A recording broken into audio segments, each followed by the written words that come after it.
Tunasema asante kwa kuwa Bwana umetenda katika maisha yetu. Umeona yale uliyoyatenda Bwana hapo mwanzo, na Baba, tunajua ya kwamba utatenda zaidi katika maisha yetu, na hii tuna imani kwamba Bwana anayekutumainia ataweza Bwana kupokea ahadi yako Bwana kwa ajili yake. Nena na siku ya leo, utembelee Bwana, tukumbushe ni nini ambacho unahitaji kutoka kwetu, nasi tutakupa utukufu, tutakupa sifa, kwa sababu ni wewe unayestahili. Asante, tunakutukuza, tunakuinua. Pokea sifa na utukufu, inuliwe na utukuzwe ikiwa katika kiti chako cha enzi, na ni katika jina la Yesu Kristo tunaomba na sote kusema amen. Pigia Bwana makofi. Asante waimbaji, Bwana wabariki sana. Unapoenda kukaa, nyinyi ni watu wa maana katika nyumba ya Bwana. Bwana atukuzwe na Bwana ainuliwe katika maisha yetu.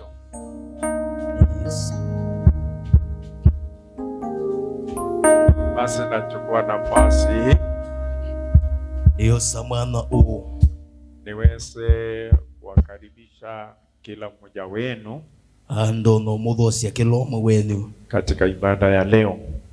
Uthaithini wa muthanani wa umuthi. Ibada ya leo ni ibada tunayompa Mungu sifa kwa yale aliyoyatenda katika maisha yetu. Uthaithi wa umuthi ni uthaithi wa kunenge Ngai wa kutaya Ngai kwa meko ala wikite mathayoni kama maitu. Si yeye, wewe na mimi hatungefika mahali tulipo. Kembwa ti kondo wake wena kwa teibi kabala tibikete. Na kama si yeye hatungekuwa hapa, tungekuwa mahali pengine ambapo hatungejua, hatungekuwa na matumaini tulio nayo sasa. Ana kembwa ti kondo wake wena kwa tukembwa twina we kwa tioloto nete basi umuthi. Tunamtukuza Mungu kwa sababu ametenda katika maisha yetu. Atwimutaya Ngai ni kwithani wikite mathayoni maitu. Vile nilivyo na vile ulivyo ni kwa ajili ya Mungu. Undu uilie nondo na ilie ni kondo wa Ngai. Kwa hivyo tumtukuze kwa sababu yeye ni Mungu aliye mwaminifu.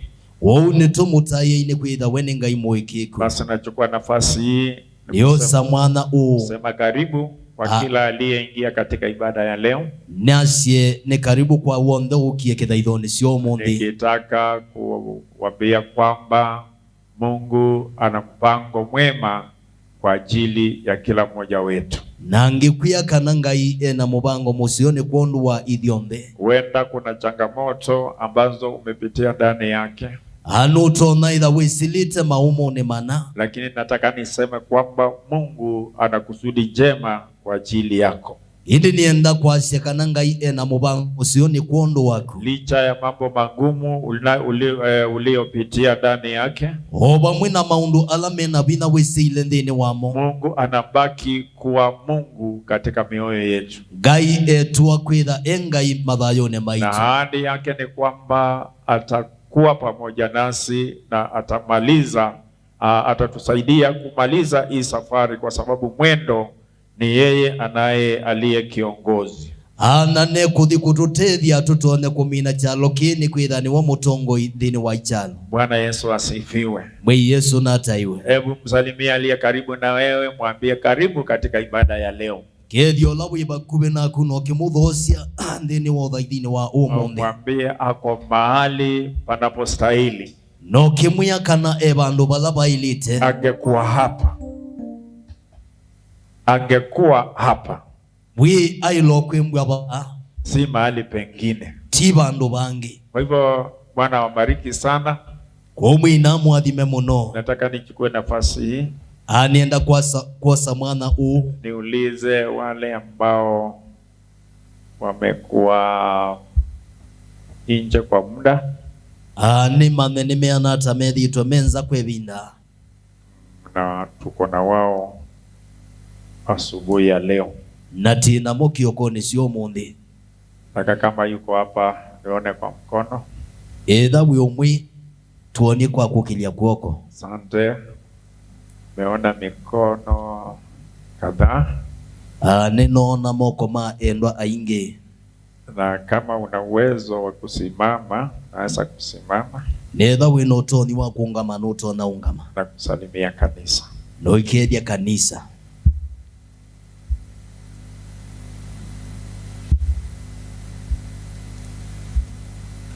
Naweza songa huku mbele. Ne muto na kuka kumbe.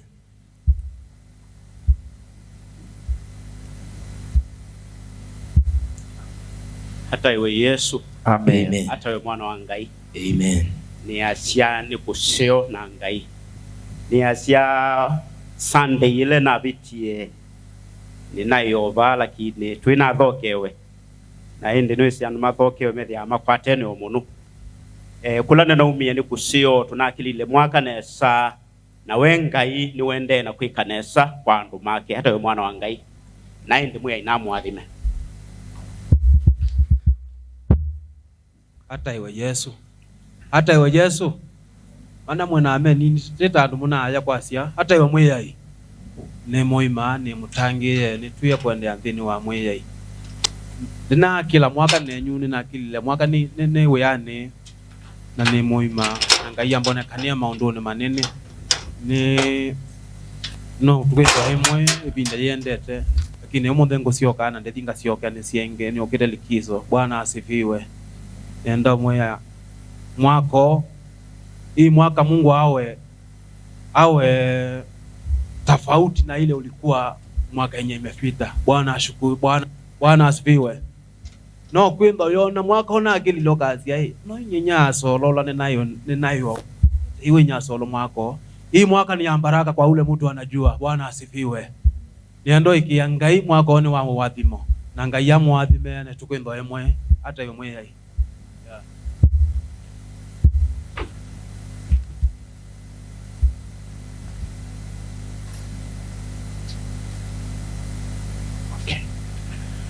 Basi sijui ni tumesimama wote.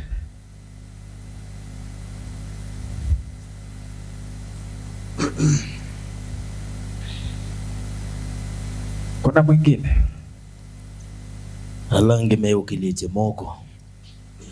Okay.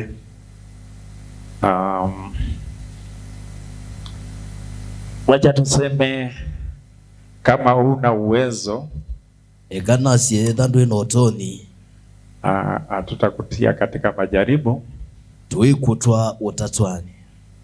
Lakini kuna mwingine karibu sana. Pigia Bwana makofi. Napokuja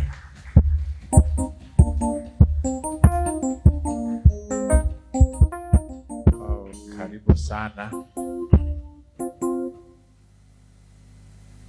Bwana Yesu asifiwe. Amen. Haleluya. Amen. Nimeokoka, nampenda Yesu, ni mwokozi wa maisha yangu. Nilikuwa nimesikia kwamba wale ambao wamekuwa nje ya kanisa, kwa hivyo mimi sikuwa nje, mimi ni mgeni siku ya leo. Amen. Bwana Yesu asifiwe sana. Amen.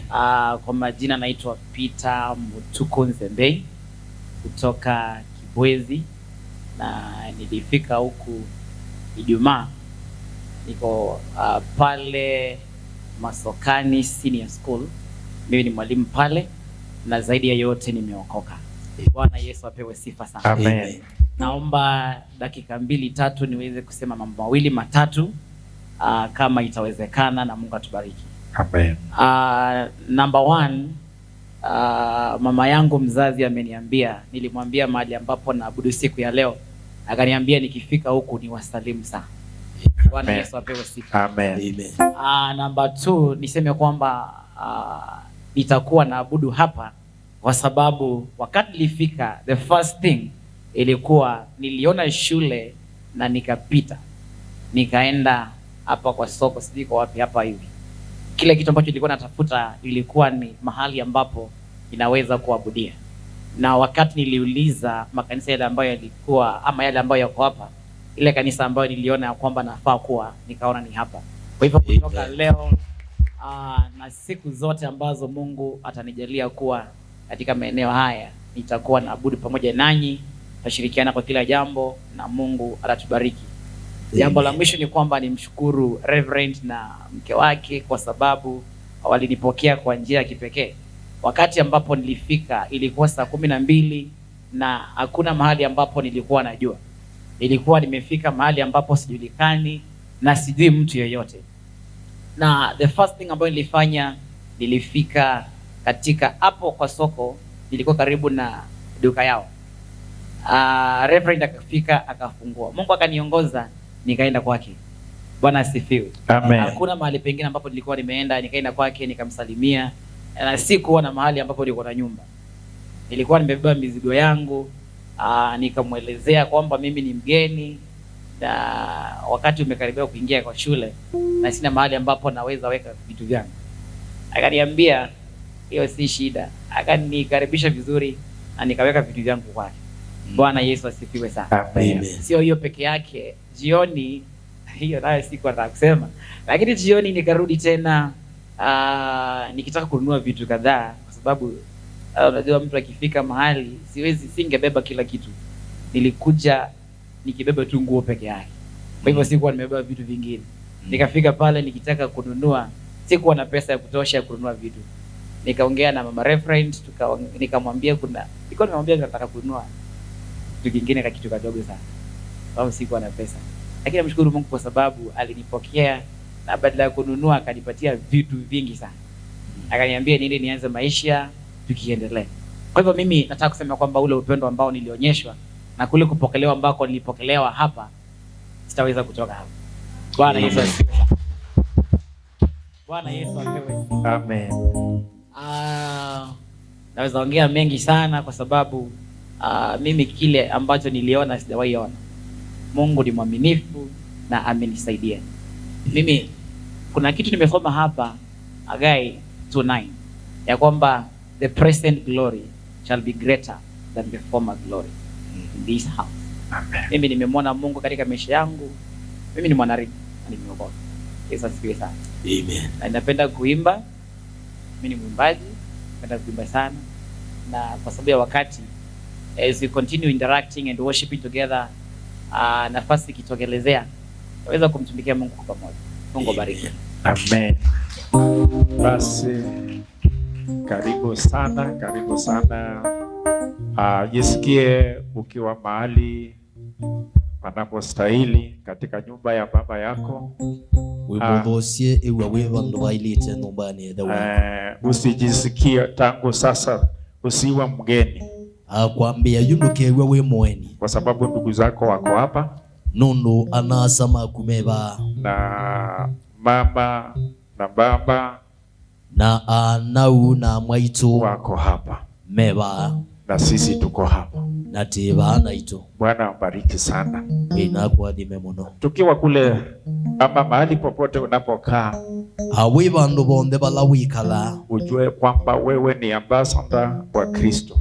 Manaka na wiba uwakilishe Kristo. Asante kwa mchungaji vile adugu alivyosema. Ane mubea Reverend Nondo wa ukosi ula mwana sawa nengane. Hivyo ndivyo tunavyofanya kila wakati wageni wanapokuja pale. Oune wote ka kelebinda aini mwakabau. Kwa sababu tuko pale kwa niaba ya Mungu. Nondo tiyetu abau nondo wangai. Basi sijui kama kuna mtu akona ushuhuda ama ametumwa salamu. Disi kanabe umwe no kose kanangevi. Basi kama una salamu niko na salamu. Edha muina sio nyene nasio. Friday tulikuwa kule Makindu. Wakatano tuai Makindu kwa mkutano wa region. Umba noni wa region. Meeting ya region. Umba noni wa region. Na ulikuwa ndio mkutano wetu wa kwanza wa mwaka. Na niwo nayo umba no wito wa kubingwa mwaka. Na tukapewa na salamu. Na tuatumwa na ngedhi. Na wachungaji wote, officials wote wa wanakamati wa kamati yetu ya Makueni region.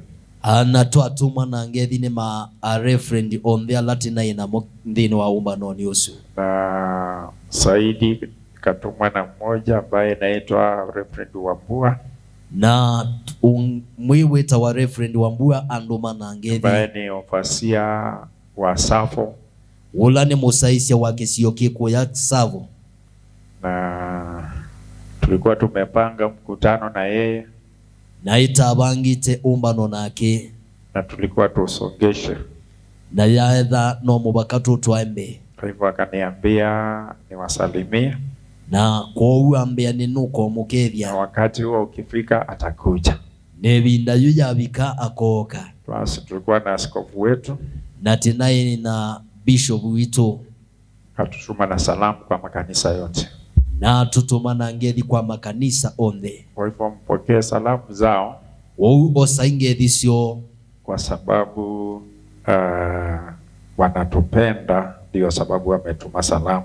Nundu ni matwendete ni sio kitumiwa na nenganie ngethi. Nilikuwa na nafasi nikakaa na Reverend Bithi nini nethi iwe nebinda na nekala na Reverend Bithi ambaye alikuwa wafasia wetu wa samani ula wai musaisia wa kisio kitu ebindani yatene wa Makueni ya kisio kisi ya Makueni. Tukaongea sana na kanipa salamu kwa kanisa na tane na munona anduma na ngethi kondo wa kanisa. Pokeeni salamu zao.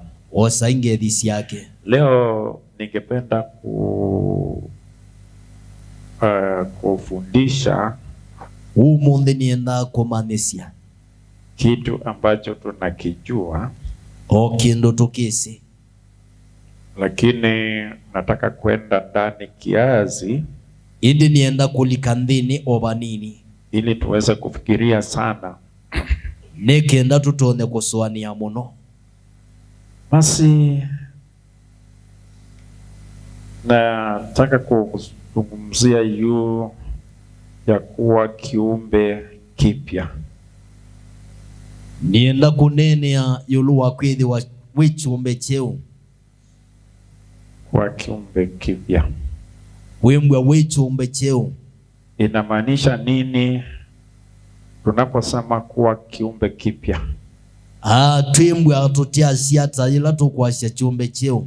Katika Wakorintho wa pili andini wa Korintho wa keli zote tunajua haya maandiko.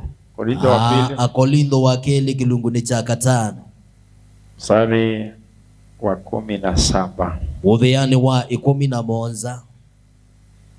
Twende Wakorintho wa pili Korintho wa keli kilunguni cha 5 mudhiani wa 11.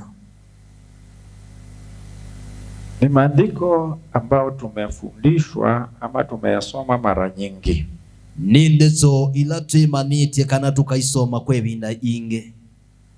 Lakini leo nataka tuende pole pole. Indi umundi nienda tuisisi ombola mbola Bila kukimbia. Vate kwikalata. Kwa sababu tumekuwa tukikimbia mara nyingi. Nundu twimdhitwe tukisemba mabinda maingi. Na tunakosa kupata na tuilea kukwata kilindu kila cha watandeto ni Isu.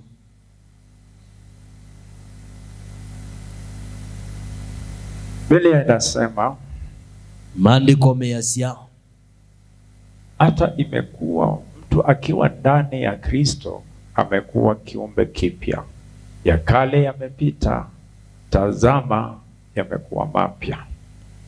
Na kwa ou ethi wa mundu ona wiva endhini wa Kristo ni chumbe cheu, maundu alama ku ni mavetu, sisiai ni matwikite meu. Nataka tufikirie sana juu ya haya maandiko. Nienda teswanie muno yulu wa ndeto ii. Usiseme kwamba nimeyasoma mara nyingi. Lukasie wenu isomete binde yasa. Usiseme kwamba haya maandiko ninayajua kutoka kitambo. Lukasie ndeto isi ninaimanie kumatene. Bali nataka tufikirie hayo maandiko kwa undani. Indi nienda teswanie ndeto isi kwa undhini.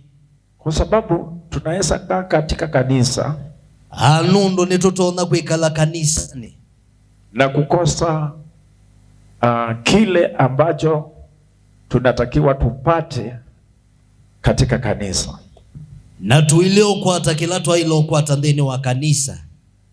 Basi kulingana na haya maandiko, indi kuyanana na ndeto oisu, hata imekuwa na kwa ou mtu akiwa ndani ya Kristo, ethi wa mundu endini wa Kristo Yesu, amekuwa kiumbe kipya, ni kiumbe cheu, ya kale yamepita, maundu alama kuone mabetu, tazama yamekuwa mapya. sisi ane matwikite meu. Maneno haya, Ndeto hii kuna kitu ambacho yanamaanisha, ve undu siku iyo nena, kwa sababu inaposema mtu akiwa ndani ya Kristo, nundu ila siku asya mundu endini wa Kristo, amekuwa kiumbe kipya, ni kiumbe cheu. inamaanisha kuna kile Mungu anachotaka kufanya katika maisha yetu.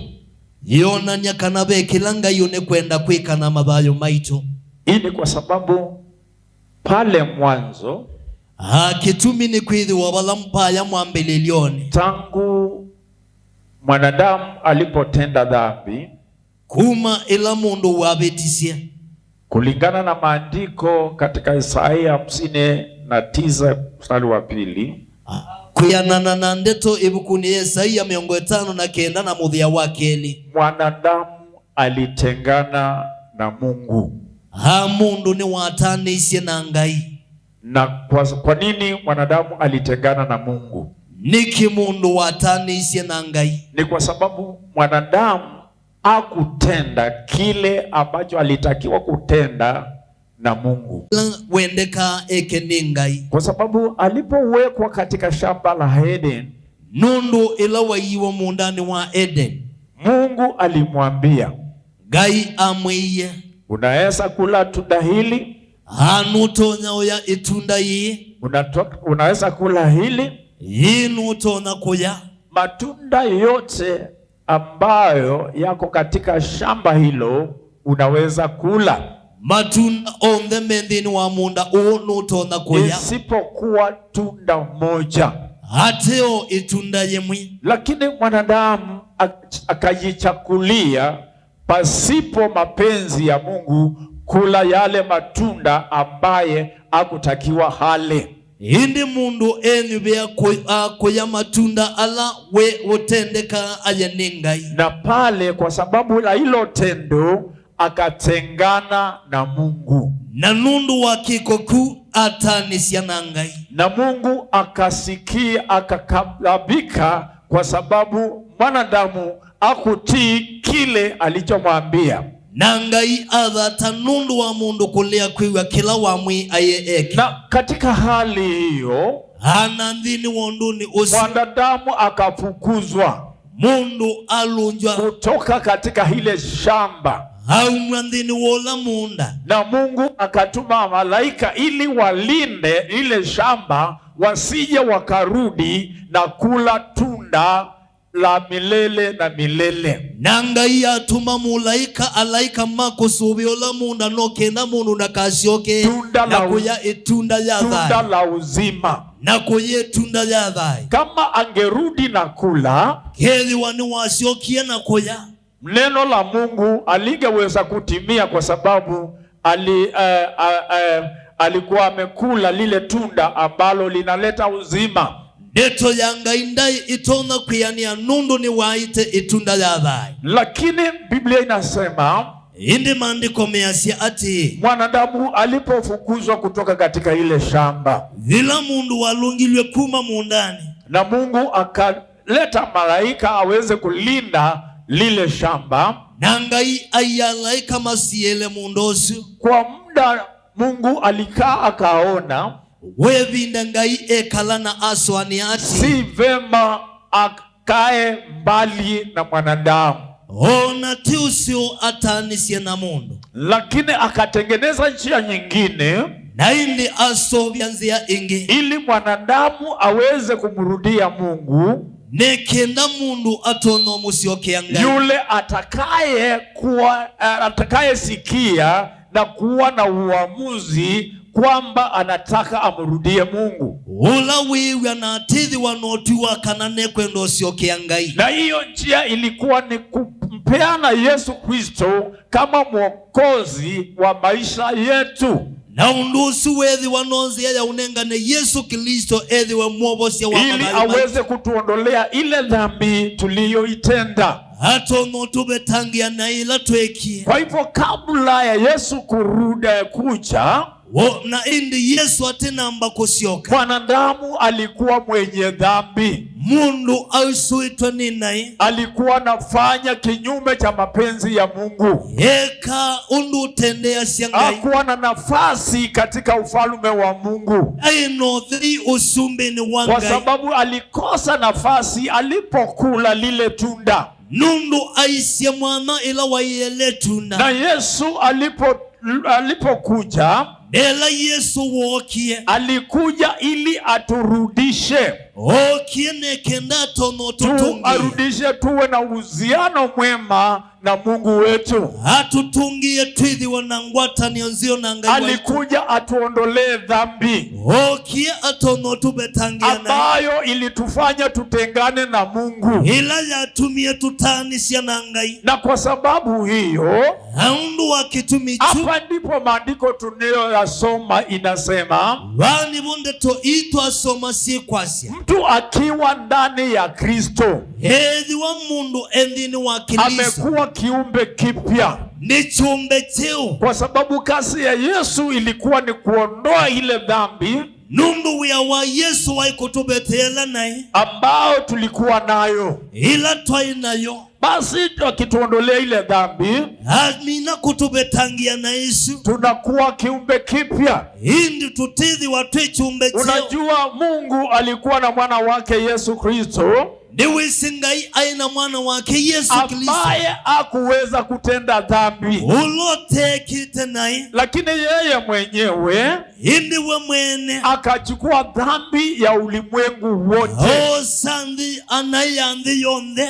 mtu asiye na dhambi mundu tena nae akahesabiwa kuwa na dhambi. Hatalilwa kwithiwa Ili kwa sababu yetu, uni kondu waitu, ili tuweze kuwa huru, atutone kwithiwa tuweze kuwa na uhusiano tena na Mungu. Atwithiwa na ngwata niyo yingi na. Kwa hivyo, kwa sababu kwa wale walio ndani ya Yesu Kristo, wolu alamendini wa Yesu Kristo, haifai kwao tena kukaa katika maisha ya dhambi. Uyailite kwa yingi kwikala dhayu wana. Hii ndio ina maana kwamba unakuwa kiumbe kipya. Uniwe kwasia kana wichumbe cheo. Vile ulipokuwa unafanya, unduneka unaacha. Ukatiana na vile ulikuwa unaongea, undunanena unaacha. Ukatiana na kule ulikuwa unakaa, ulonekala unatoka kule. Ukaumako. Sasa unakuwa chini ya utawala. Inde yutithi wa ungu wa tongo, utawala wa ufalme mwingine. Ungu wa tongo yungi. Kwa sababu wanaotenda dhambi nundu alamekana au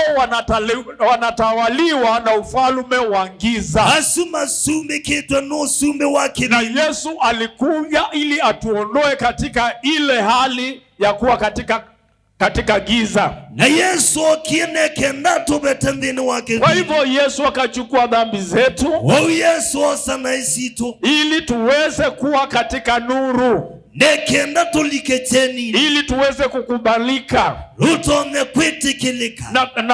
Tukukubalike na Mungu. Na twitikilike ninga. Pasipo kusamehewa dhambi na Yesu, wate kuekewa na ini Yesu, hakuna kukubalika kwa Mungu. Wate kwitikilika ninga. Yeye ndiye aliyeletwa wani wawaetiwe, ili awe daraja.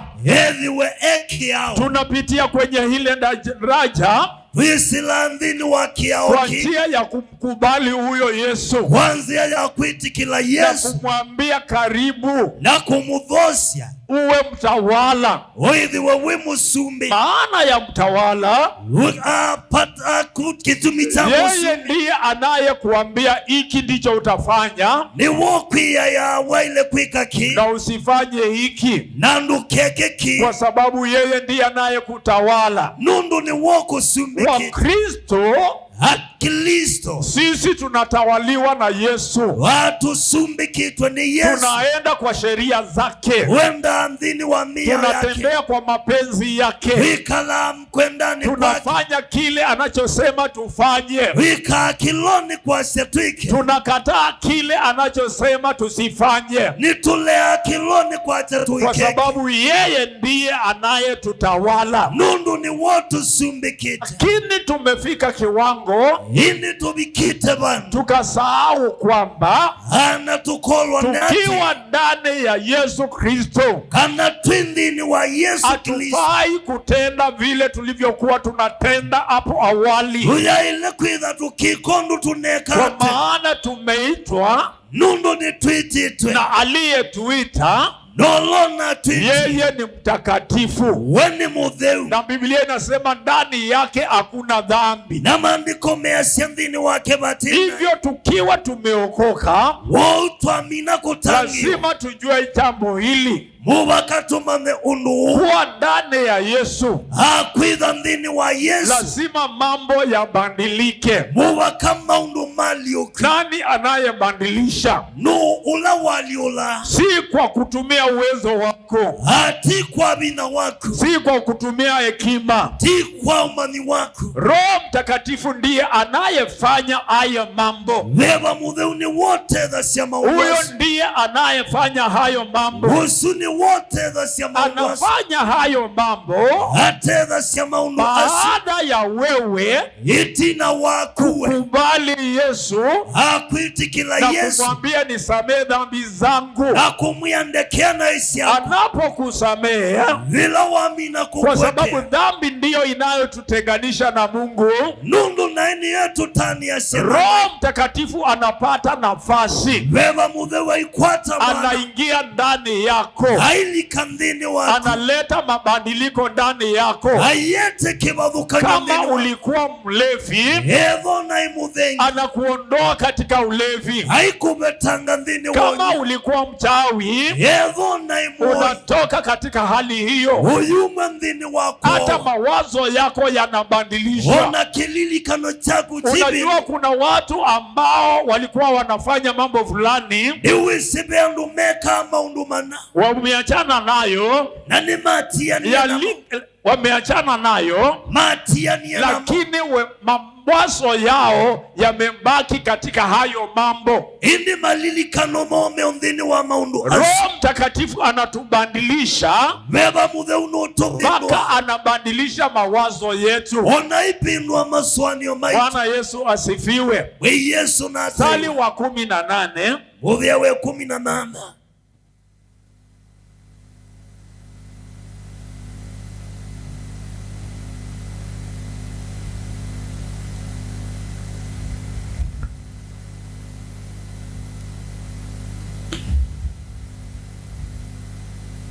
Mstari wa 18 anasema, lakini vyote vyatokana na Mungu aliyetupatanisha sisi na nafsi yake kwa Kristo, naye alitupa huduma ya upatanisho. Indi maundu onthe ni mangai ula utwiwanithitie watwiwanithie nake mwene undu wa Kristo na watunengie uthukumi wa wiwanithio. Mambo yote, maundu onthe ama vyote, kana maundu yatokana na Mungu, maumana wanangai aliyetupatanisha sisi na nafsi yake kwa Kristo, ula watwiwanithisie ithi na thayo wake kwa Kristo. naye alitupa huduma ya upatanisho. Na ake atunengia uthukumi wa kwiranithia. Kristo alipotupatanisha ila Kristo watwiranithisia na Mungu, watukwatanisye na Ngai, alitupa pia hiyo kazi ya tunengia wia usu, na sisi tuendelee na kupatanisha na wale ambao hawana uhusiano mzuri na Mungu. Wito kwito tukwatwiranithie alama tena ngwatanio nzio na Ngai. Katika Wakorintho wa pili kifungu cha 5 mstari wa 21, Akorintho wa keli 5:21,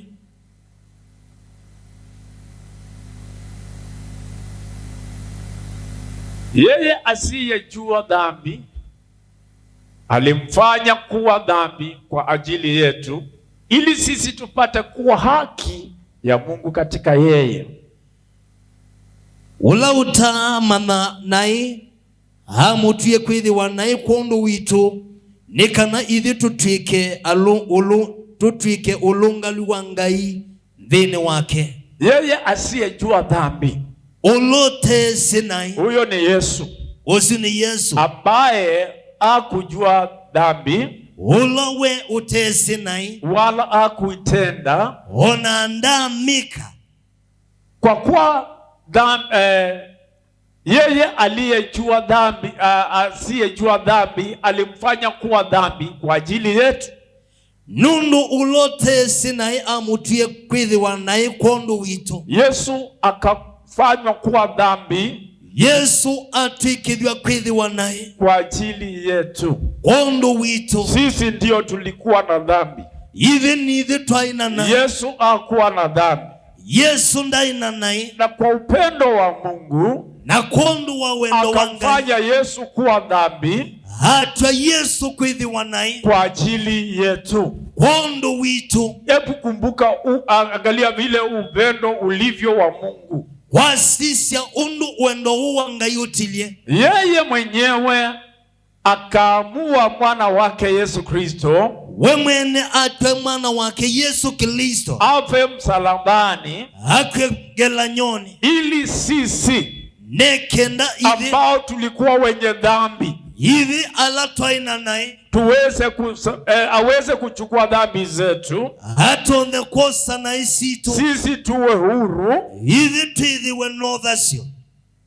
Angalia vile Mungu, vile upendo ulivyo wa Mungu. Wasisya undu wendo wa Ngai utilie. Yani mziko huu ni wako, Amuya uni wako, hukumu hii ni yako, usililo uni wako, lakini Mungu kupitia kwa mwana wake Yesu Kristo akachukua ule mziko wetu, indi Ngai kwisila balabe Yesu Kristo osa muyo wito, ili sisi tuwe huru, nekenda ithi twithiwe kwa sababu anatupenda. nundu we nutwendete. Hii ndio sababu maandiko inasema, Ini sio gitumi ndeto ini kwasi, ikiwa mtu ethi wa mundu, awe mzee, ethi wa ni awe mutumia, kijana, ethi wa ni awe mwanake, mama, ethi wa ni awe mwaitu, mchungaji, ethi wa ni mtu mwitu, yoyote mundu ona wiva anajidai kwamba ako ndani ya Kristo, yeasya kana endhini wa Biblia Kristo, inasema maandiko measyati mambo ya kale kana maundu mate yamepita. ni mavitu, Anatakiwa kutembea ende kana aenda katika uzima, yani katika maisha ya uzima, aile kwenda andhini wa thayu wa tene na tene.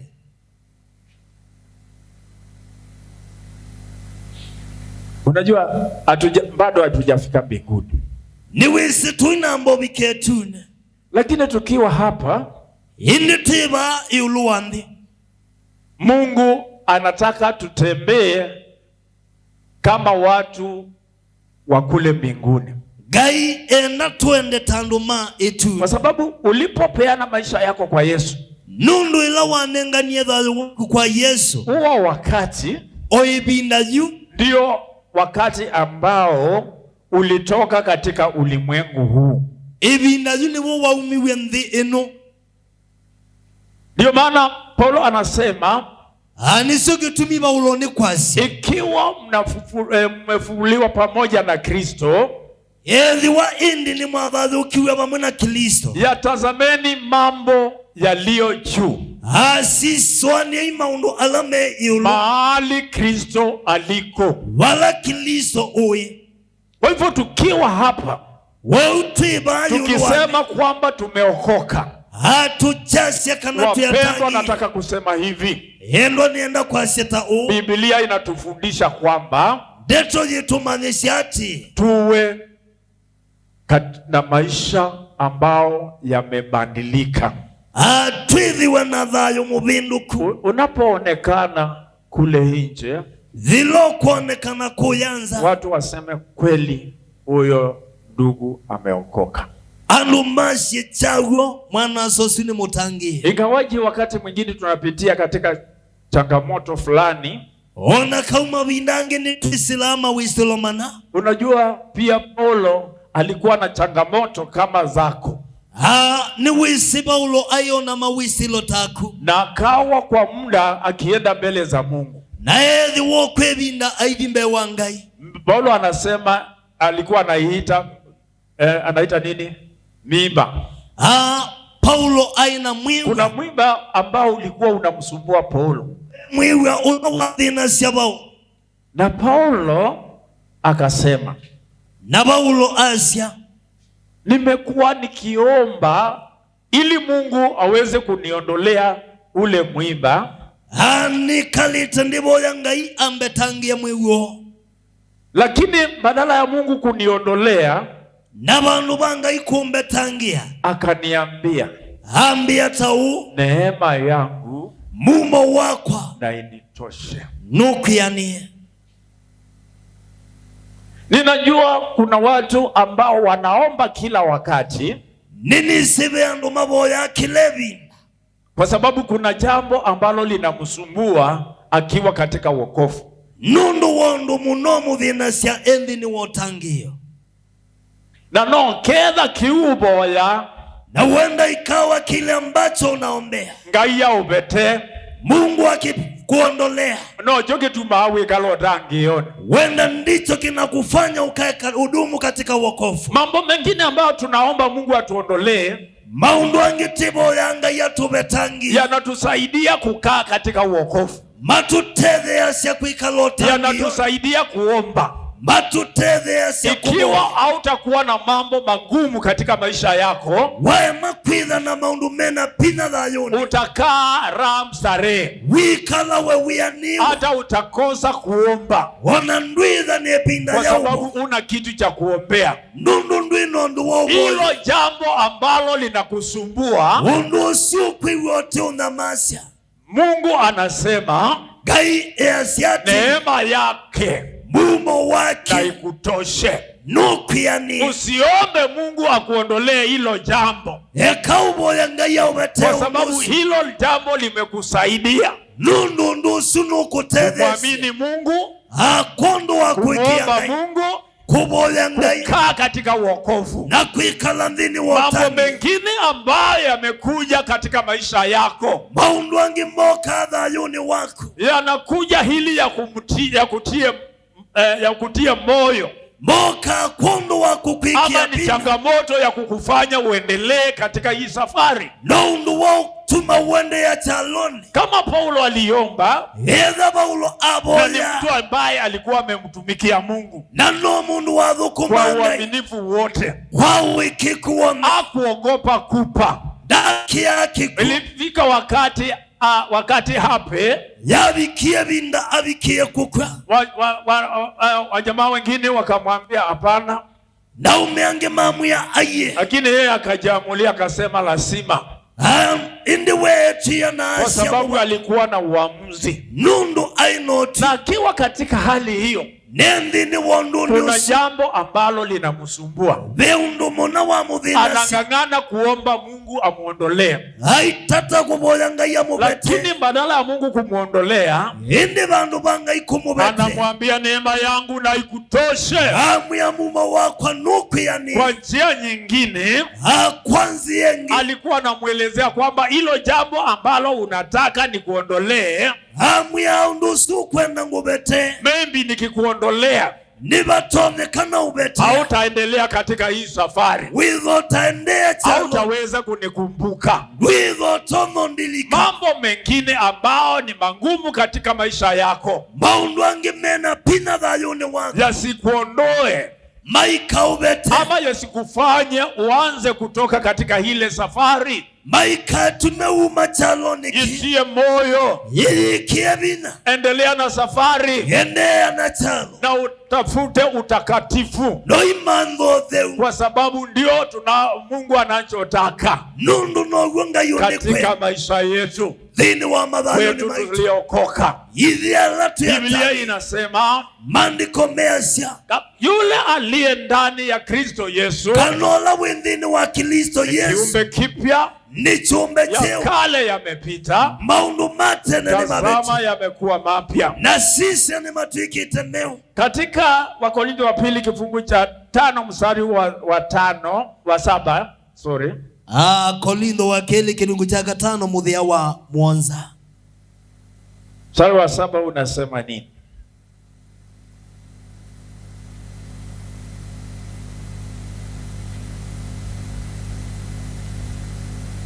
Maana twaenenda kwa imani, si kwa kuona. nundu tukina kwa kuikia ti kwa kuona.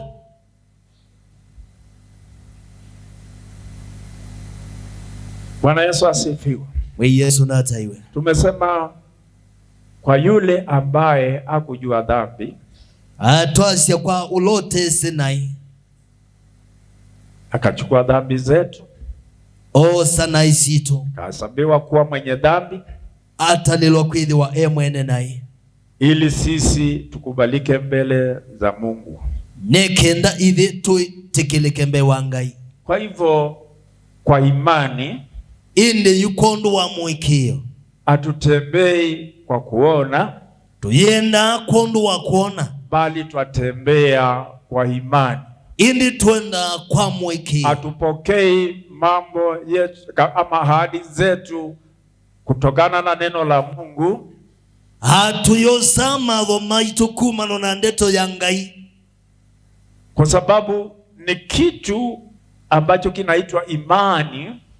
nundu no kindu kita wa mwikio, Ndiyo mkono wetu nikwo kwoko kwitu tunaopokea ahadi zetu atosa matho maitu kutoka kwa Mungu. kuma kwa Ngai. Unaweza ukajisikia leo Hanuto na kwiriwa umundi nasikia kama mimi sijaokoka. niwe nyekonde mutangie. Kama ulipeana maisha yako kwa Yesu, Yetha ni wanenganie thayo waku kwa Yesu, kazi ya kuokoa ni ya Yesu. wia waku tangia ni wa Yesu, Kazi ya kudumisha katika uokofu ni ya Yesu. wia waku ikalia nthini wotangio ni wa Yesu. Kazi yetu ni kusikia sauti ya Bwana Wia witu no kwiwa wasya wa na mwiya kutii hiyo sauti. na kwianisya wasyosu. Unapotii ile sauti, Ila wakwewe wasyosu basi Mungu anaanza kazi yake, indi Ngai ambilila sya wia anaanza wake kufanya. yambi ya kwika thayuni waku. Hii ndio Biblia inasema atuenendi kwa maana twainenda kwa imani, si kwa kuona. Huni sio kitumi maandiko measya twenda kwako ikiati kwa kuona. Hii ndio sababu Biblia inasema Hakini sio kitumi maandiko mekwasi katika Ufunuo andhini webuku ni yobu yanyo anasema hivi, dhiasya ta'u tazama nasimama mlangoni hasisya nungamite muomoni nikibisha, ndikunanga atakaye nifungulia nola we mbingu ya nitaingia kwake, galika kwake nitakula naye, gaisania naye atakula nami. nake akaisania Hicho nako akitendeki kwa kuona ama kwa kunguza na mikono yetu, undu ikikaa kwa kuona kana hiyo kukwata na moko tunaipokea kwa imani. utu wosa kwa muiki. Ikiwa ulipeana maisha yako Yetha ni wanengania ukamwambia thayo Yesu, njoo katika moyo wangu, wea Yesu kalibu thayoni wako, niondolee dhambi zangu na unitakaze. betena isiakwa no inesi, Basi kwa imani indi kwa mwiki, hilo lilifanyika. undo usini wekiki, Sasa wewe umeokoka. yuwe wimutangie, Kwa Kristo tunasabishwa kindani, ati ya Kristo tuthewe kindini, tunabadilishwa kindani. hatukabinua kindini. Si watu unaweza kusema kwamba nimeokoka, Handu ni matona kwa asya ni mutangi, unaweza kusema nimeokoka, nutona kwa asya ni mutangi, lakini watu wakuangalie, nandu Mateo sisya waulize ni nini ambacho kimebadilika ndani yake. maikulia ni chao kibindu kitandini wake, Alikuwa mweusi, hajakuwa mweupe. anayo mwiyo na ndane ewa, Yale mavazi ambayo alikuwa amevaa ndio anafaa, nguo ilone kiano cho wikite, lakini sio hivyo. indi kutilewo, Unaanza ndani, wambilila ndani wambini, ndio inaleta nje. vini ni kwa kwetanza. Ndio sababu mimi sikubaliani na wale watu wanasema wokovu wangu uko ndani. Nizio kitumi ndetikilana na andu ala masya wotangio wenzini. Kile ambacho kiko ndani Kila kindini itafika wakati kionekane nje. ikabi kebinda chonekane. Yule mwanamke ambaye ni mjamzito, Mundu mukaula ne muito, ana mimba ya mwezi ama miezi miwili, winebu ya mwaika na mnyayili, ni nani ambaye anaweza kuona? uloto no sisi akatu ya one sawa. Lakini kwa sababu kuna kitu ndani, Indi nundu mdhini wakebeki, hata atutumie njia gani, ona tumia nzia miao, itafika wakati ionekane. ikabi kebinda abo, Wacha wapendwa, tusidanganyane. endo tuikakengane, Wokovu ukiwa ndani, utangio windhini, unafika wakati unaonekana nje. nibi kebinda okonekana, Unaonekana nje kwa njia gani? wonekana anza kwanza yaji, Kwa matendo yako, mba kwa meko, kuongea kwako, kunena kwako, vile unavyofanya mambo, undu wikama, wale unaoshinda na wao, ki ala wikala na siana, inadhihirisha kwamba uwikidha siati, huyu ni mtu ambaye amebadilishwa. uni mundu mwaliule, Na baada ya mambo haya netina wa maundu wasi, ndipo tunaposema kwamba nibo twasiati, sasa amekuwa kiumbe kipya. yuni chumbe cheo, Ametoka katika yale mambo ambayo alikuwa anayafanya. ni waumia maunduni ala wameka, Ameacha kuongea vile alivyokuwa anaongea. ni wakione nondu Ametoka wanena, katika mambo ya ulevi. ni waumia maunduni mode, Ametoka katika mambo ya mazengenyo. ni waumia maunduni manzuko, Ametoka katika mambo ya uadui. ni waumia maunduni momaina, Sasa ameanza njia nyingine ni wambilili tia mwandongi, ambayo iliwekwa ndani yake na kufanyiwa kazi na Roho Mtakatifu wa Mungu. ila ikitwa ndini wakeneka tedhe wa wianibeba mode, Unapoacha mambo haya, vila watiana na maundosi, Roho Mtakatifu anachukua nafasi beba mutheuni na wosamwa, kufanya kazi yake ndani yako. na itethia wia wake ndini wako, Kwa hivyo tukisingangane kusema kwamba tumeokoka wautu ikakengane tuchasya tuyatangi, na tunakaa yale maisha ambao tulikuwa tunakaa, na tuikaladha yula tunekala, basi imekuwa indi ni kwithite, mtu akiwa ndani ya Kristo kana mundu endini ni wa kiumbe Kristo, kipya. ni chumbe cheo, Tangu ulipookoka, kumalila watangi, ulipoanza kupeana ushuhuda wako, ila wambili iliyokusia, ni watu wangapi ambao wanajua kwamba umeokoka? nimeanata mese wimutangi, Ni wangapi ambao wanaweza kukutolea ushuhuda? nimeanata matono 10 chokuse. Tunashukuru Mungu kwa sababu ya hii fundisho hatuitungia ngai mube anondu womanisyo, na vile ndugu alivyosema juu ya mchungaji nondu mwana sawane na yulwa na mama Solo. wa referend na nyasolo. Bwana Yesu asifiwe. Mwi Yesu na ataiwe. Matunda ya wokovu wako Usiawa utangio wako lazima yaonekane. muba kamonekane, Kama hayaonekani, edha mati kuonekana, haujakuwa kiumbe kipya. inde ndwe chumbe cheo. Kama unafanya vile ulivyokuwa unafanya wakati ulikuwa hujaokoka, Either weka oundu weka the Lord time utangi. sisemi kwamba watu hawaongei mabaya ya watu waliookoka. Ndia siakana andu mainenea ala tangi ya udhuku. Si wataongea, Nimekunena. na usiokope kuongea, Na andu kakione na ni usiwaulize mlikuwa mnaongea kwa nini, na andu kekulilie kwa maunene sababu aniki. hiyo ni kuharibu wakati. Nundu withota ngevina. Unauliza kwa sababu ulisikia. Wikulia nundu nunewie. Walianza kuongea hata kabla hujasikia. Mambe yo kunene Hata kuna wengine ambao au kuwauliza kwa sababu hukujua kama waliongea. Ona kuyangi utene makulia nundu ndo amana kanani manenie. Huku temu ndo utanene ya wandu kake kwa imu. Hakuna mtu ambaye watu hawamsemee. Mutinda mwithi ni anahandu ni kwitha menena yuluwe. Mnashindia kusumbuliwa na watu kwa sababu wanaongea juu yenu. Awe azia mekwea we moi we wa majini. Walikuwa wanasema ati wewe ni mtu ni mrogi, wewe ni mtu mfunga majini. Edhanye ngutabanya bani we wai. Kama mimi ambaye ninahubiri hapa wananisemezea. Nulongi yotewa. Sembuse ni nani ata We kiaka bidii gagu watakusema. We ukiwa na bidii yako lazima wakuseme. Wataongea. Mubaka manene. Kwa hivyo hiyo isikufanye uache ile njia ambayo ulikuwa unafuata. Kwa ndo sunduka tume uweka kwa tianzela weyati. Fuata hiyo njia. Ati yanzi Yesu. Siku itafika. Mube ngoka bika. Hebu nikuulize swali moja. Waya kangu kulie jemwe. Kwa nini watu walisema kweli huyo alikuwa ni mwana wa Mungu? Niki andu maise chawe uwe mwana wa Ngai. Aliweza kutembea na wao.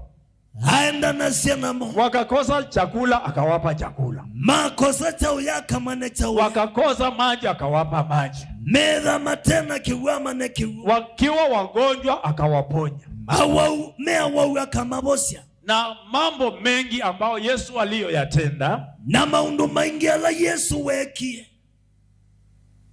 walikuwa wanaona. Ni mamona. Hadi siku alipokufa pale msalabani, hakubika mudhenola waambi wangela nyone. Wakasema kweli huyu alikuwa mwana wa Mungu. Mavindu kana masye chawe uwe mwana wa Ngai. Ni kwa sababu hawakumuamini. Nundu matamu iki. Wakati alipokuwa na wao. Vila wethi ya wanamo. Lakini unajua kwa nini walisema alikuwa mwana wa Mungu? Hindi ni wisi ni kimaisye mwana wa Ngai. Kwa sababu walipoongea, nundu ila maneni, walipofanya chochote alichofanya, ila mekie chonde kila yeye hakujipigania. Wemwene nda yeye hakuwajibu. Nda masungia. Unapoendelea na kufikiria sana, bila waendea na kuswania muno, vile watu wanavyoongea juu yako, undu mekunene, utajipotezea wakati. Wacha watu waongee. Nenge andu ebinda mane. Uwe mwaminifu kwa Mungu. Idha wimu ikikumbe wangai. Uwe mwaminifu mbele za Mungu. Idha wimu ikikumbe wangai. Wataongea. Makanena. Na siku moja. Na mudhena hata kama utakuwa hauko. Onemgo keda waendia. Watasema alikuwa ameokoka. Makasya aimutangie. Bwana Yesu asifiwe. Mwi Yesu na hivyo ninataka kusema hivi. Dienda kwa setau. Kama kuna jambo ambalo linakusumbua, yela peundu ukudhinasya, na umejaribu kuita Mungu na Mungu hakuweza kukuondolea, na watatie kuita Ngai na nda kubetea, lifikisha hapo. Si kwamba Mungu hakusikia. Ati kwimbwa Ngai ndaiwa. Mungu ana sababu ambao inamfanya asikuondolee hilo jambo. Ngai ena kitumi kilage tumanda kaubete undusi. Hii ni kwa sababu anakupenda wewe. Kitumi ni kwithi wanu kwendete. Kwa sababu akikuondolea hilo jambo, nundu akao aubete undusi, maybe hakutakuwa kwema kwako, andi batona ila bakutegu sio kwako, lakini indi nakwambia neema yangu ekuya mumo wakwa. Hii ni kwa njia nyingine, na kama anataka kukwambia endelea tu katika wokovu. Kwanza yengine toni ukuendea na chao. Bwana Yesu asifiwe. Mwi Yesu nataiwe. Usianze kutoka andu kambilini kwa sababu ya majaribu. Nundu wa matatu kaa ndani ya Yesu, ikala ndini wa Yesu. Tafuta ni nini Mungu anachotaka. Manda ngai endata. Hatuwezi kumlazimisha Mungu. Tuitona kulasimija ngai. Paulo hakumlazimisha Mungu.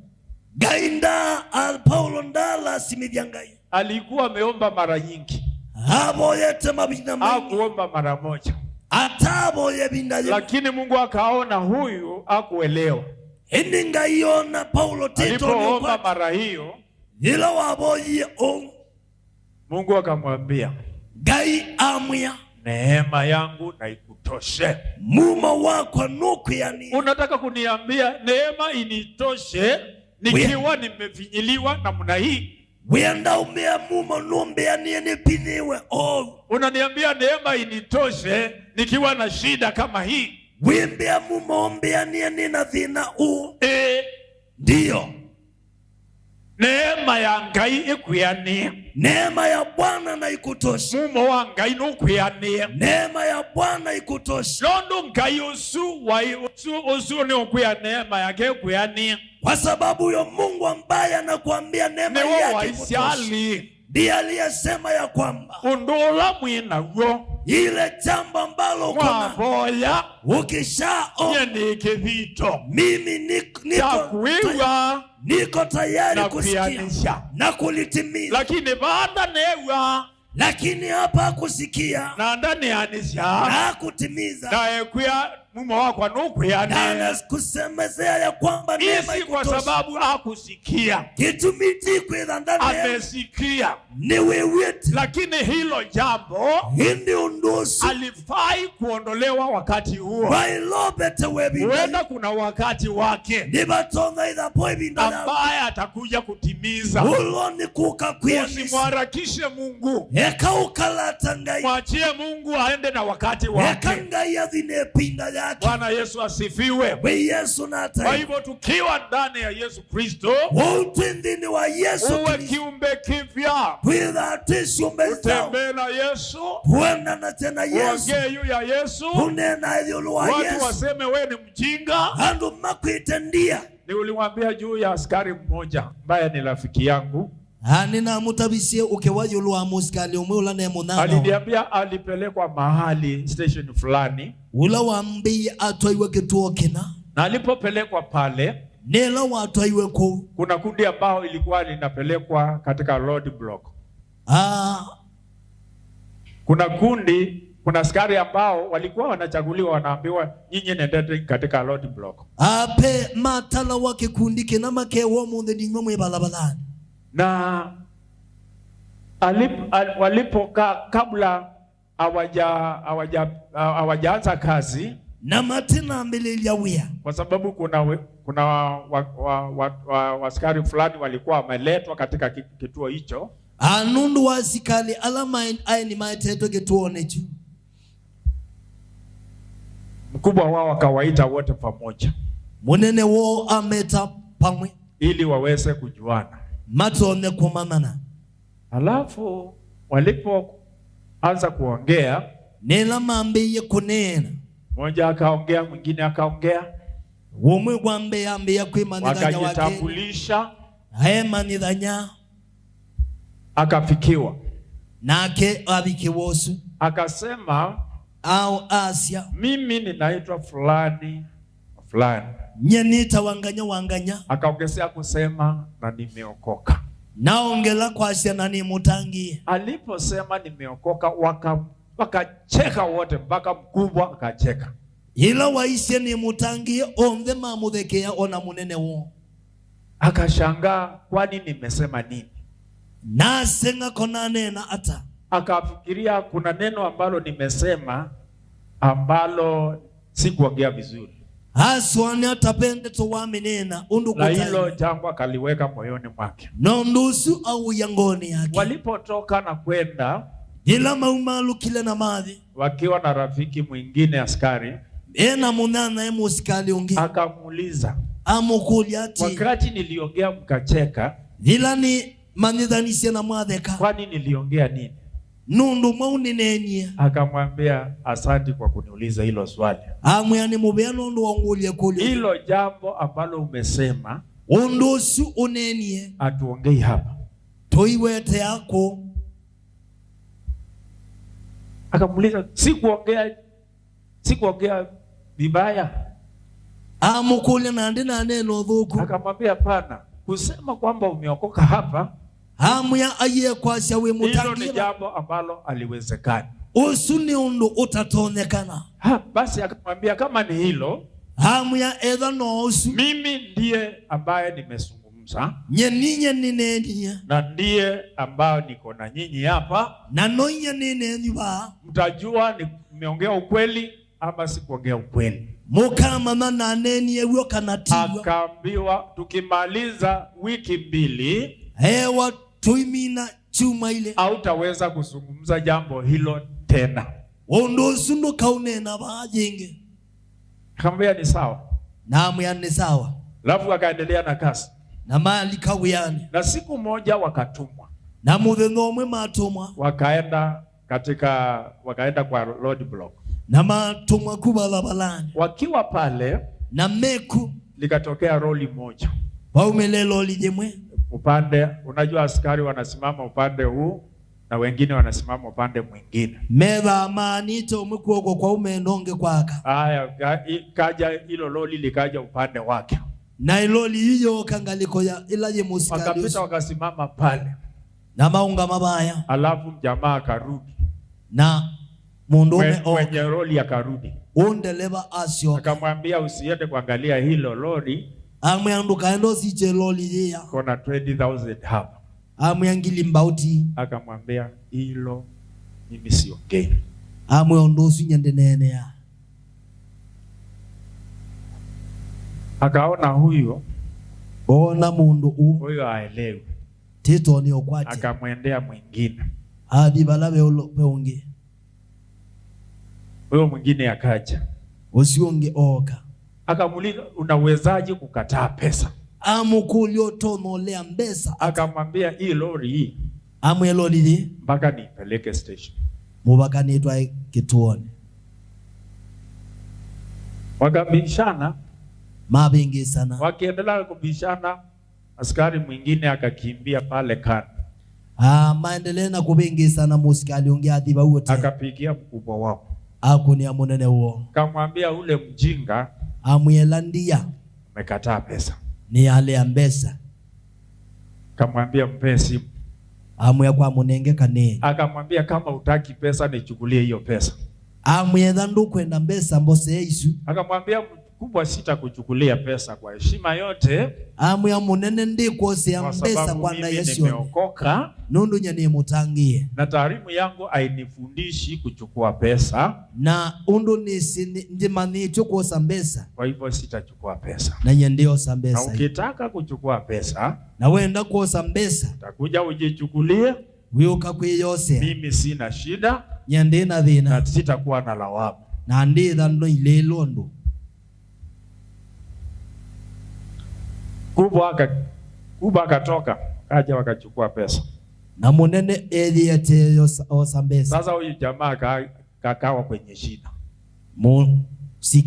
Kwa sababu ya msimamo wake wa kukataa pesa. Nundu wa muungamo wako lea mbesa. Alafu na wakaendelea. Maendea. Na siku moja na muthenya umwe ile kitu ikalipuka. Ulondo waete dhina. Sasa mkubwa akaingia kwa kesi. Munene alikadhina. Kesi ikawa mbaya, karibu afutwe kazi. No dhina whether we munene kubika abuto wiyani. Ikawa wanafikiria huyo ndiye aliyewastaki. Maswania wote wa maskati. Lakini wakaona hapana, si yeye. Indi mati ya mende atiwe. Kwa sababu ana shughuli na hilo jambo. Nundu wende kwithinyisia nondu ucio. Siku moja muthenya kesi ikakuwa mbaya, ikwani etha thithuku. Ule mkubwa akaja kwa ule askari na munene ola okabala be ula musika akamwambia ile kitu amya kila kintu ambayo tulifanya ile siku, kila tekie ula muthenya inaniletea shida, ni wandete yethina, karibu sasa nifutwe kazi, yuba kubene tiethwe wia, nataka uniombea. nienda mboya. Unaona sasa mkubwa amekuja kwa askari amuombee yule ambaye walimchekelea. Munene ayoka aboye wene musikali ula mamutheke. Ndio maana nasema kini sio kitumi ngwasi. Hata kama watu watakudharau, onetha andu makau, hata kama watu watakuchekelea, onetha andu makau thekea, usitoke katika laini yako, ndukaume nziani yako kwa sababu unaogopa watu, nundu wa ukiandu. Basi askari akawa na ujasiri, musikali usetha nonya, akamwambia mkubwa kwa heshima yote, amya munene kwa ndaya sionde, nitakuombea ninguboya, lakini nikikuombea ini ndi uboya, utarudi katika shida kama hii tena. Ukatioka thinani. Nataka kitu kingi, tufanye kitu kimoja, nienda tike undu umwe ili nikuombea, nekenda nguboye. Ikiwa utakubali yetha nukwitikila kupea Yesu maisha yako, unenge Yesu thayo wako, nitakuombea wokovu kwanza, ni uboye utangi yombe, kisha tutaomba hii shida, na indi tiboya thino, na hiyo kesi itaisha, na thino sino kuthela. Mkuu akamwambia niombea, na munene eni bya mwe akamwambia piga makoti. Amwe tuliandu. Mkubwa alipofika makoti, vila munene wa tuliliendu, sasa askari mawazo yakamjia, musikali usi okiwani maswanio, sasa huu ni mkubwa wangu, yu one munene wako ambao nimemwambia apige makoti. Ula na mutule vyandu, Woga ukaanza kumwingia, hakwatwa ne woya, lakini akajitia nguvu, na indi eje kiabina, akamwombea maombi ya toba, amuboya mboya ya umulo, kisha wakaomba juu ya kesi, na indi maboye kwani. Hiyo unajua ilifanyika nini? Ni wisi kweki kia ili kesi iishe, ikwani yine kendeze, askari akatolewa kwenye hiyo station, musikali abetwa kituoni ku, huyo mkubwa akapelekwa mahali kwingine, munene usio abetwa kituoni kuna mambo ya kesi yakaisha. Ne kwani ya dhela, wale wa jamaa ambao walikuwa wanamchekelea hala angi mamuthekea, wakajua kweli huyo ndugu ameokoka. Mama na chagwe mwana soni. Nataka niseme hivi, nienda kwa seta usitoke kwa laini yako, nukaume uendeloni kwa sababu ya ushawishi wa mtu fulani, nundu wa utawa wa dhambi aina yoyote. Kana unu ona kaa na Yesu, ikalanya na Yesu, tembea na Yesu, endanya na Yesu, kaa maisha mapya, ikala dhayo mwe. Usiogope kushuhudia Yesu hata mbele ya watu wakubwa. Luka kiokozi ya Yesu na mbele. Wacha waliokoka wakijulikana, wewe ujulikane. Ikala tangia maimanekano manikana. Wacha waliojamulia wakijulikana, wakitambulikana, utambulikane pia wewe. Ikala metiyite maimanekano, kwamba una Mungu aliyekuokoa. Anapenga yuwa utangi. Na hapo ndipo kuna msaada. Na bauni bobe note, tukisimama na Mungu, waungama na ngai, tutapata msaada. Ukiedha note, wewe unajua vile wakubwa wanavyoheshimiana na wadogo wao. Unu wisi anene manenga nitenda ya nani. Na sana katika kitengo cha askari, na munonga likoyo askari, mkubwa anaheshimiwa na mdogo. Munene nunenga wendaya, baka akionekana anapikiwa saluti, kubikia onekana mbaka kwa sababu ni mkubwa yake. Nundu wani munene. Lakini ikafika wakati indi ya bikebi, akapika makoti, hatulivyandu, na kwa sababu ya hale makoti na nundu wako tulivyandu, na sababu hakuona waskari wake, nundu ndao nonene wake, hakuona ukubwa wake, hatao nonene wake, Mungu akiwa mbinguni gai eji akamuondolea hiyo shida. amubetea kwa sababu ya unyenyekevu wake. nundu wa winivyo Tuwe wake wanyenyekevu mbele za Mungu. twithe ti nibitembe wanga Hicho ndicho Mungu anachotafuta, kiu ni chonga yukuma ili naye Mungu akuinue, nekethanga yatuke akuweke kiwango kinachofaa. akuyabala Kuna pilot kile kiwango Mungu anachotaka akuweke. bebalanga yune kwenda ukuia Noenda saa hii nibatone koyo unasikia kwamba umeshushwa sana, wewe atothe etwe kiwango ya kwamba sijui nifanye nini. bakubikio ketha ndwisi Nataka nikwambie hivi, nienda ukiyatao kuna Mungu wa mbinguni, winanga yule aliyekuokoa ula ana wotani mpango kwa ajili ya maisha yako. yena mubango nondo Anajua vile mambo yalivyo. ni wisiundu maundu mati Haujafika mahali pa kuangamia, ndunabika bandu kwa bauthera sababu yeye anakuangalia. nundu nukusaizi Anajua dakika zako. ni wisindatika sia Unajua kuna mashini ni wisibe na masinzi zingine zinatengeneza vitu vingine, inge iseubasia sindu na kwa sababu iko na ile moto, na nundu wakwitha thinda mwaki kitu kikiwekwa ndani ila kindu cheke inapewa dakika fulani, kitha kiyiwe na binde kuna yule operator nabe ulo ambaye kusunga ana operate hiyo mashini, ulo ni kusunga ili hiyo mashini itumie dakika fulani, nekenda masini ndiposa hicho kilicho katika ile mashini kisiharibike. nekenda kila teki Kuna wabukika operator ana operate maisha yetu, asiendelee enda kukaa na tuikaende uoga katika wokovu. wikala na wiya utangi Kuna Mungu wa mbinguni winanga yetu anayetuangalia. ulot saisi Unajua ni nini kinachotufanya ni wisikila getuma tusikae maisha ya utakatifu? tuikekale thayu wothe Ni yale mambo tunayokutana nayo. no maundu alatikomananamo Napitia mambo, unasikia bwana, muyisila maundu ni utacha juu unasema kama mzee mwingine uinena tamutumia onge alikuwa mzee wa kanisa mahali fulani, wai mutumia wa kanisa ba akawaita wasee wenzake, naye tatumia ananaye akawaambia, sikieni wazee, ameambidhukishe hiyo sasa juu yale majaribu matatu ala ambao nimepitia ndani yake ni silitendini wamo ni Yobu katika Biblia ambaye angeweza kuyavumilia. no yobu wa bibilio tono Mimi momi siwezi kuvumilia haya majaribu. nyendu mesia matatu Acheni niangalie nione vile takavyojua mambo ya nyumba yangu. eka hiyo ni sisi ne mane maundu mamusi wako Alipotoka pale, ila waumia bau ingawaji hakuwa ameokoka, ona kaundai mutangi lakini alikuwa kwa kanisa. o india ikanisa Akatoka kwa kanisa, hati ya kanisa akatoka kwa Mungu, au makwanga sasa akatembea peke yake. adhi ewe Hapo ndipo shetani alipata nafasi nzuri baune bo satani wakwatie mwana musi ya kummaliza. wako mumina Wacha tuseme hivi, ekatu asita ikiwa uko katika mambo magumu yena windini wa na uko katika wokovu, na windini wa utangio mahali ambapo kuna msaada valabe notethi ni hapa ndani ya wokovu. nondhini wa utangio Utakapotoka pale nje, dhiloko ibe tote basi shetani atajua ya kwamba satani emanati huyo sasa hana kinga, vaunde no subi nitamalizana na yeye, yuningu mumina na hapo atakumaliza. na neukumina.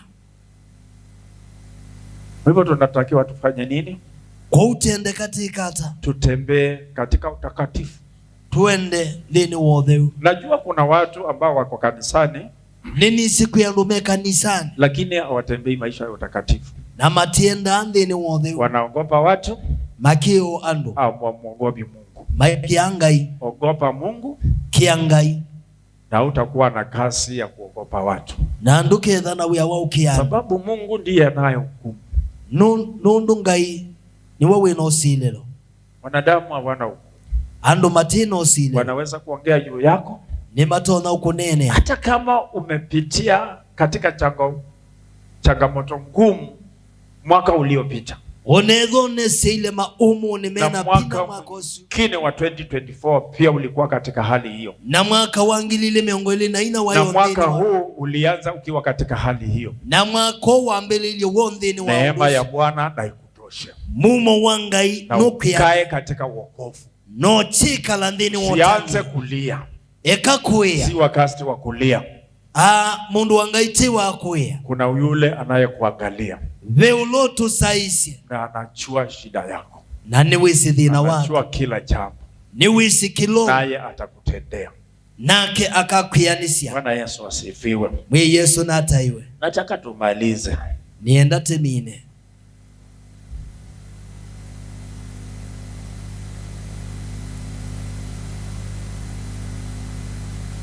Nataka tumalizia.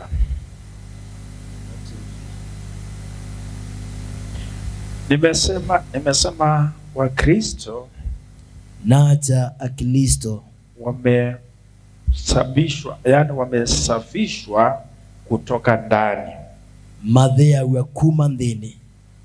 Tunasafishwa kutoka ndani.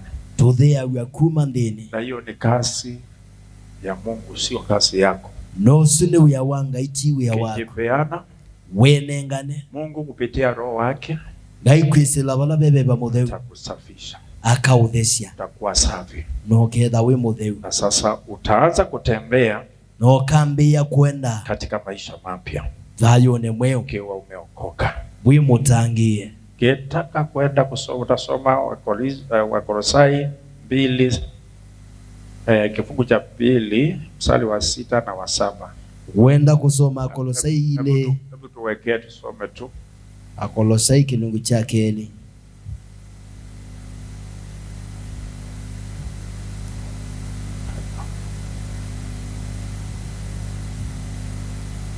Muthea wa thanthatu na wa mwanza.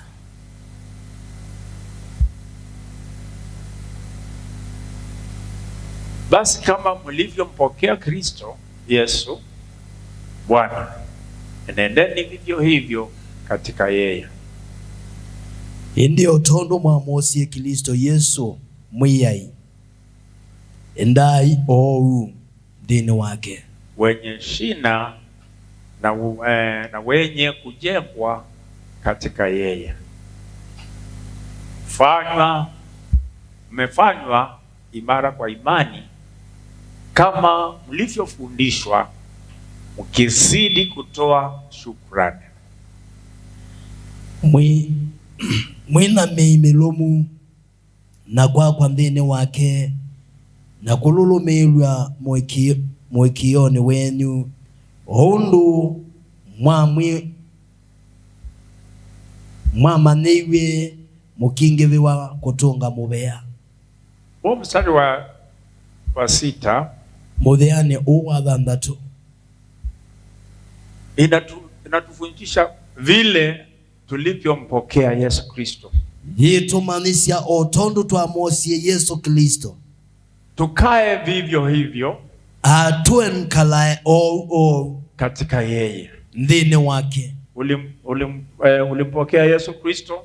Ni wamosie Yesu Kristo. Ukamwambia Bwana nisamee dhambi zangu. Wamwia mbete na isiakwa. Akakusamea dhambi.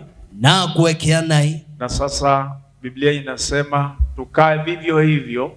Na yunde toyetia tuikalae o. Watu wasio na dhambi. Ta anduma tena nai. Watu ambao hawatamani kurudi mahali walipotoka. Anduma te kwendewa ni kusioka kula manaumi. Mstari wa 7. Na muthea wa mwanza. Kaongezea kusema. Wongela kwasia. Sasa tusiwe watu ambao si watu ambao hawana shina, bali tuwe na shina. Lani tuili anu mapandi tuwe. Yani tuwe watu ambao wako na shina na ambao wamepandwa. Unduwezi kuyandu mekala kote apande bandu keza kwethi akisebe kikoka no magu akikamatwa. Unajua kuna watu ambao wanakaa kana kwamba hawajapandwa, upepo ukija unawafuta hapa na pale. Na uzuni wewe na tuwe na mwenene wa makanisa yu. Na hiyo ndio shida kuu ambao iko katika makanisa. Nono andu nemaekio bundi wedeto ya Ngai mamekwate nesa malumanye na Ngai. Kwa sababu watu wamekosa kufundishwa neno washikane na Mungu vizuri. Ubikite bandu kethia yu ona wio kanisa nipo kakendo be undungi utona kwikwa kuyanza. Imefikia wakati inakuwa hata kama ukiwa kanisani jambo likitokea kuna jambo unaweza fanya kule nje. Nicho kitumina sia kwe mama omwe kundu twaboya tene.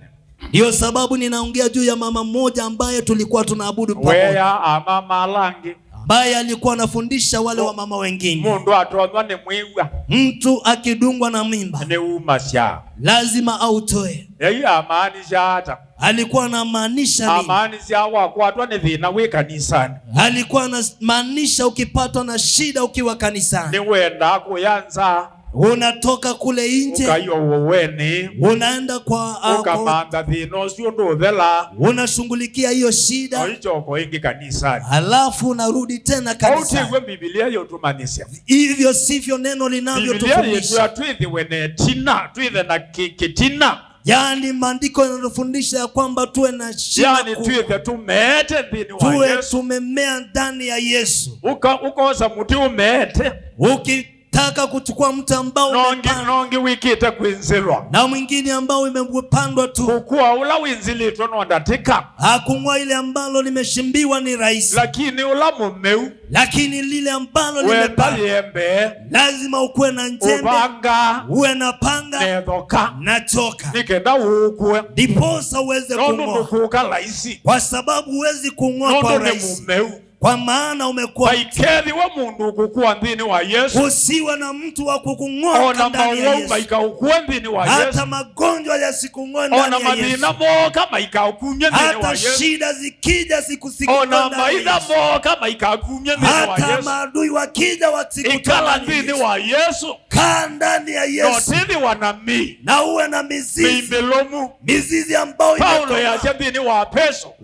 Paulo anasema ya kwamba Tithi wa andume na mi. Tuwe watu ambao wako na mizizi. Ambao sio wa kupeperushwa na upepo. Tuwe watu ambao wamekoma. Nikenda yu tutembe ndini wa mdhayu mwe. Niposa tuweze kutembea katika upeo. Bwana Yesu asifiwe. Hayo kutembea ndini wa mdhayu mwe. Hakuna kutembea katika upeo. Ukiwa unapeperushwa na upepo. Kuyandwa mwe. Kuna watu wengine kuyandwa mwe mwikalile ambao wako na tabia. Ukethia mwikalile ulame na huo. Inakuwa ile tabia ambao wako nayo. Tita wingwa musimamo. Ni kana kwamba yeye ana msimamo. Ukoka mwinthila obana. Ukija umpate mahali. Haikuya ukakuonye bandondwa. Na umwambie naomba unipeleke mahali fulani. Na ukutwa. Yeye anaweza kupeleka. Na ukulia neba.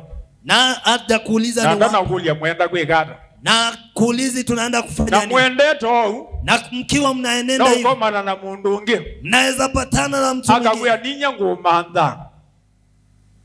Anakuambia ni wewe nilikuwa natafuta. Akaekana nozu. Anaachana na huyo. Akatia ni anozu ungi. Anazindikisha huyo mwingine. Ndio ndaikuwa msimamo. Kwa sababu yeye ana msimamo. Tuna Kristo mate msimamo. Tuna Wakristo ambao hawana msimamo. Yani ibo kwa kindu aisemba na kiu. Kukitokea jambo hili anatembea na hilo. Mwe Yesu nataiwa. Bwana Yesu asifiwe. Twenda uluma ndini wa Ngai.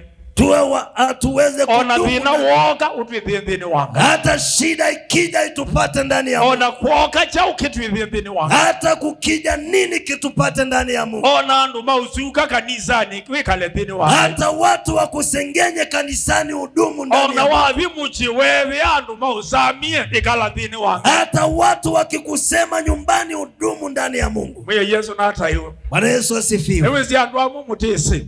Unajua watu wengine nyinyi ya mtu. Saa ingi kunene wanokusio. Saa zingine ukusemezewa na watu ni vizuri. Kunene awanondo uyogo. Wanakusema kwa sababu kama ungekuwa upo wawezi wakakusema. Na kama wewe ni mtu mburi, wenda wakakosa kukunenea. Una watu ambao watu hawawasemi, lakini sababu watu wanakusema, wanakusema kwa sababu kuna jambo ambalo ni lazima. Bwana Yesu asifiwe. Na kwa sababu watu hawapendi, wakiona jambo ambalo umetenda, badala ya kusema Mungu amebariki ndugu, wanakuwekelea mambo mabaya, majini na vitu vyote mbaya. Wanajaribu kasimburi. Sikiza nikwambie, ambaye amebarikiwa na Mungu hawezi akalaaniwa na midomo. Aliyebarikiwa na Mungu, midomo ya watu ni ya Mungu. Yeye alikuwa angeambiwa ya kwamba aseme, na usiku ukifika alale, atalala, kwa sababu kuongea, lakini akilala ni kulala. Bwana Yesu asifiwe. Usisumbuliwa na mambo, wacha kusumbuliwa na watu. Angalia Yesu, yale mambo ambayo yanakusumbua, mpe Yesu. Usibebe mizigo misito. Unajua uiwezi, ndio sababu unaongea. Ukitaka mpe yule ambaye anaweza. Yeye ataongea kwa sababu anaweza. Bwana Yesu asifiwe. Sijui ni wangapi Disini mianata katika nyumba hii ambao wamepea Yesu mizigo yao, alama nengie Yesu miyoyo, ambao sasa wanaweza kusema naona Yesu amechoka. Uniona Yesu tawano. Yesu hawezi kuchoka. Yesu ndanoa. Tunampa mizigo yetu, tunampa mambo yetu, Kenya yote, Amerika yote, Uganda yote, dunia yote, na yeye anaweza. Hajawahi kushindwa na jambo lolote lile, kwa sababu yeye ana uwezo, ana nguvu ya kufanya na kutetea watu wake. Atakutetea wewe, atatetea watoto wako, atatetea mali yako, atakutetea pamoja na jamii yako, kwa sababu yeye ana uwezo. Sasa tembea katika maisha mapya. Hivyo ndivyo anavyotaka tutembee katika maisha mapya, bila kuwa na mizigo ambayo tunabeba, kwa sababu kubebana na mizigo tutatembea kama tumechoka, na wakati mwingine tutaacha kutembea kwa sababu ya uchovu wa mwili na akili na mawazo yetu na mioyo yetu, kwa sababu tumejaza mizigo mingi. Mwachie Yesu ili tutembee katika uzima. Bwana Yesu asifiwe. Ninapomalizia nasema watu wasimame wote. Ni nani ambaye ako na mzigo sasa ambao unakusumbua? Achilia huo mzigo. Achilia. Achilia huo mzigo. Na leo utatambua. Kuna watu wamejisumbua miaka mingi na hakuna kitu kimetendeka. Tangu ulipoanza kujisumbua mpaka leo hakuna kitu kimetendeka. Sasa mwaka huu usijisumbua. Mwachie Yesu. Mwambie nimesumbuka vya kutosha, nimejaribu vya kutosha, lakini sasa nakuachia. Ninakunenga. Noa mikono yako juu. Wana praise wakija mbele. Ama kikundi cha wini machoka. Ukiinua mikono yako juu, ukilete moko makuyulu. Mwambie Bwana anaweza. Mwachie hiyo mizigo ambayo uko nayo. Yeye ndiye aliye na uwezo wa kubeba mizigo ambao umebeba miaka mingi. Yeye anatosha kuondolea kwa dakika moja. Hallelujah. Yes.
Yesu tusaidie.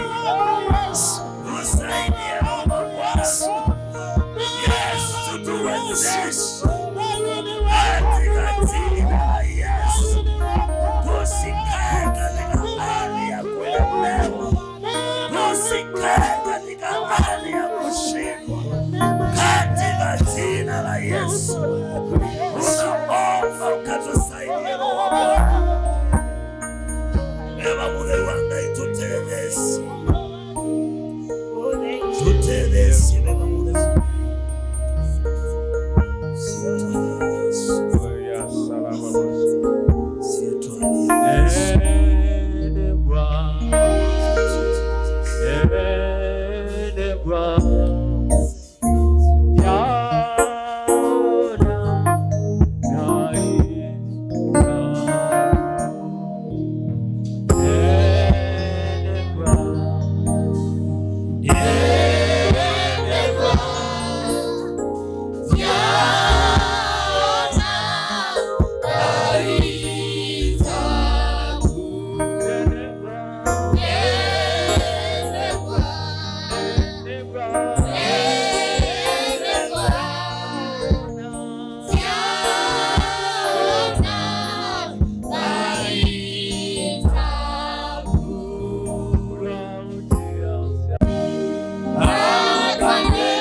Santi nundu wa ndeto yaku Ngai ni wanena na ngosi tumwei na yu Kristo Yesu na moya nikenda musumbe otondo maandiko mekwasya kwa muthukumi waku waneni enake akienda umubete mwigwa ulao wa ithayuni wake na wamwea uma waku nomwihanie nabo ya musumbe wa ombe ala musumbe methi tumakinyama methi tumakiboya ibida ya Ngai nawe Ngai tunamasungia nawe asimumo wakumeanie nabo ya musumbe nikenda ukatunenge kwianiwa ni mumo waku tutethie sube mwei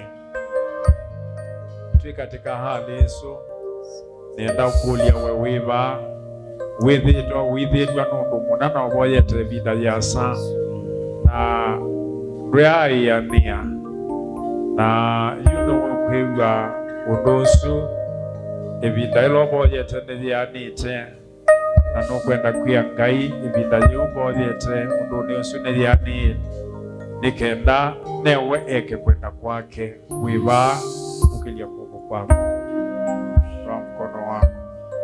Siogope kuinua mkono wako. Umekuwa ukiombea jambo fulani na sasa imefika wakati unataka kumwambia Bwana, neema yako na initoshe, ili yeye aweze kutenda mapenzi yake. Tusije tukang'ang'ana mahali ambapo hatutapata majibu, kwa sababu mapenzi ya Bwana ndiyo yanayofaa katika mambo yetu. Nundu kwenda kwanga iniko kwa inite magayone maiti. Baba, katika jina la Yesu Kristo, hasa sietwani ya Yesu naomba kwa wote walioinua mikono yao, nabo ya kwa onde moki ya moko, mambo mengi ambao wamekuwa wakiyataja mbele zako, vema undu maingi methi tumaiweta mewa, Baba haujaweza kuyatimiza, na ndwa vikia kumeani, si kwa sababu au kusikia, ikwithi wa ndwa mewe, ni kwa sababu ya sababu zako Bwana, nundu wa itumisi yako ama wakati wako kwamba haujafika. Kanevi na yaku kwithete hivi. Ninaomba siku hii ya leo, nabo ya mudhenani wogo, ili Bwana tukakuachie mambo haya yote, nekenda muya imake kuleke, ili mapenzi yako yatendeke nekenda kwenda kwa ndani ya watu wako Bwana. Dhini wandu ni makubi. Katika jina la Yesu Kristo. Sietwani ya Yesu. Na majibu ya batikane. Na umausunge wa maibati. Kwa yoyote aliyoinua mikono yake. Wawonge wakile kwa katika jina la Yesu Kristo. Sietwani ya Yesu. Nasema asante Jehova. Inasia ni mume ya mwe. Nasema asante Mwokozi. Inasia ni mume ya mwe. Nasema asante Mfalme. Inasia ni mume ya mwe. Maana wewe ni mwingi wa rehema. Mungu usuitwa ni te. Unawajua wote walio wako. Ewe sionde alamani. Unajua shida ambazo wamepitia. Unajua majaribu ambao wamepitia. Unajua hali ngumu ambao wameingia ndani yao. Baba, ninaomba siku ya leo Bwana uweze kuyatimiza. Asante Bwana Yesu. Kwa sababu wewe ni Mungu. Pokea sifa na utukufu. Na ni katika jina la Yesu. Tunaomba. Nitaboya. Na sote kusema kwa pamoja. Na hiyo